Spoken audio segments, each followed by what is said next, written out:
स्वागत है गाइस आप सबका चेस्ट एक्सरे इंटरप्रिटेशन के नेक्स्ट वीडियो में ऑफ पैथोलॉजीज। तो सबसे पहले बिगिनिंग विद चेस्ट इन्फेक्शंस। सबसे पहले हमारे पास है टीबी। अब टीबी में देखिए हमें नॉर्मल चेस्ट एक्सरे में क्या क्या फाइंडिंग्स मिल रही है। पहले तो ट्रैकिया शिफ्ट हो रखा है, ट्रैकियल शिफ्ट मिलता है। नेक्स्ट है कि क्राउडेड मिलता है, अपर लोब में क्राउडेड मिल रहा है। क्राउडेड मतलब ये एक तरह का कंसोलिडेशन या फिर कुछ पैथोलॉजीज जो कि हमें लंग्स में मिल रही है। और उसके बाद एक डायफ्रामेटिक हम्प मिल रहा है, जिसे टेंटिंग साइन कह रहा है। ओके, ये सब हमें मिलेगा टीबी में। उसके बाद हम नेक्स्ट और फाइंडिंग हमें टीबी में क्या मिलेगी वो हम देखते हैं। नेक्स्ट फाइंडिंग हमें किसी भी नॉर्मल चेस्ट एक्सरे में हमें ऐसा नहीं देखने को मिलता है। ये dot dot dot dot appearance इसमें आपको ठीक से दिख रहा होगा।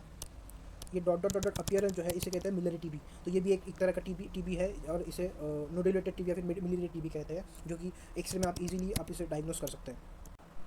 नेक्स्ट फाइंडिंग हम देखेंगे अबाउट अस्थमा। देखिए अस्थमा में एक्चुअल में जैसी फाइंडिंग जिस तरह की मिलती है देखते हैं। देखिए ये रहा हमारा हेल्दी लंग है ये, जिसमें हमारा डायफ्राम में इस तरह दिख रहा है। लेकिन जब आप अस्थमा में देखेंगे तो हमारा डायफ्राम पूरी तरह से फ्लैट हो चुका है। इस कंडीशन को कहा जाता है हाइपर एक्सटेंशन ऑफ लंग, और ये नॉर्मल लंग कैविटी है इस तरह इस हेल्दी लंग में। अब हाइपर एक्सटेंशन किस तरह पहचानते हैं वो हम आगे वीडियो में आपको बताएंगे। ये हमारा एक नॉर्मल चेस्ट एक्सरे है। अब नॉर्मल चेस्ट एक्सरे में और hyperextension lung chest X-ray हम किस तरह देखते हैं वो हम आपको बताते हैं। देखिए हम हाइपर एक्सटेंशन किस तरह हमको पहचानना होता है। अगर आप प्रॉपर्ली देखेंगे तो ये पीछे से रिब इस तरह आ रही है और यहाँ पे कोस्टल कार्टिलेज पे अटैच होगी लिप, ठीक है। तो इस रिब को हमको फर्स्ट गिनना है। इसी तरह ये फर्स्ट लिखा हुआ है यहाँ पे। सेकंड को भी उसी तरह सेकंड, इसी तरह थर्ड। या सिंपल वे में आपको ये कहना चाह रहा हूँ कि आपको पोस्टीरियर नहीं बल्कि एंटीरियर रिब्स को गिनना होगा इस केस में। ओके, तो ये हम गिनते हैं इनको भी। देखिए 1 2 3 4 5 6 7। हमें 7th रिब के बाद रिब्स नहीं दिख रही है एक्सरे में।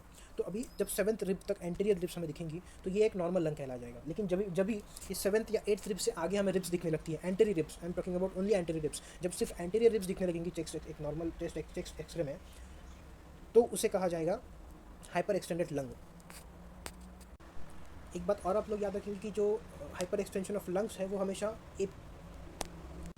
PA व्यू में देखेंगे, जिससे कि आपको डायग्नोस क्लियर हो सके। हमेशा आप हाइपर एक्सटेंशन ऑफ लंग देखेंगे PA व्यू में, पोस्टीरियर एंटीरियर व्यू में।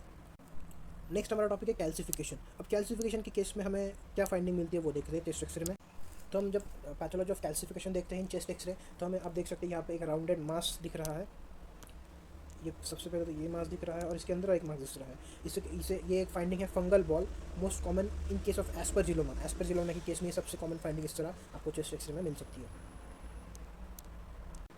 नेक्स्ट हमारा केस है सार्कोइडोसिस। अब सार्कोइडोसिस क्या है ये सबसे पहले समझ लीजिए। देखिए sarcoidosis is an inflammatory condition due to some bacterial pathologies.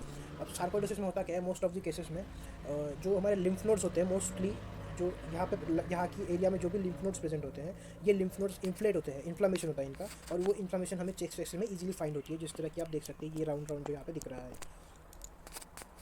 इसे कहा जाता है सार्कोइडोसिस। ये मोस्ट कॉमनली फाइंडिंग मतलब लिम्फ नोड जो भी होते हैं ये मोस्ट कॉमनली फाइंड होते हैं लाइक यहाँ इस एरिया के लिम्फ नोड्स में।